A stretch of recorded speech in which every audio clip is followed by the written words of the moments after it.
பசும்பொன் முத்துராமலிங்க தேவரின் 108வது ஜெயந்தி விழாவை முன்னிட்டு மதுரை கோரிப்பாளைய பகுதியில் அமைந்துள்ள அவரது திருவுருவ சிலைக்கு திமுக பொருளாளர் திரு மு.க.ஸ்டாலின், மதிமுக பொதுச் செயலாளர் திரு வைகோ உள்ளிட்ட அரசியல் தலைவர்கள் மாலை அணிவித்து மரியாதை செலுத்தினர்.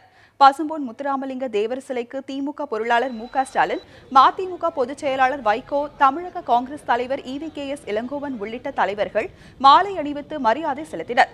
இதேபோல் கூட்டுறவுத்துறை அமைச்சர் செல்லூர் ராஜு, மதுரை மாநகராட்சி மேயர் ராஜன் செல்லப்பா உள்ளிட்டோரும் மாலை அணிவித்து மரியாதை செலுத்தினர்.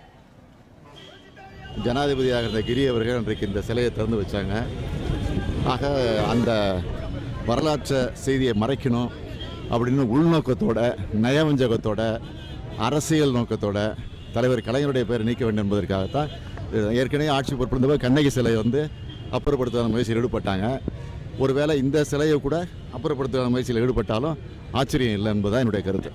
இந்த தென்பாண்டி மண்டலத்தில் எல்லா சமூகங்களும் சகோதரர்களாக வாழ வேண்டும், வளரும் தலைமுறையின் எதிர்காலத்தை கருதி என்பதுதான் தேவர் திருமகனாரினுடைய குருபூஜை நாளன்று நான் விடுக்கின்ற அன்பு வேண்டுகோளாகும்.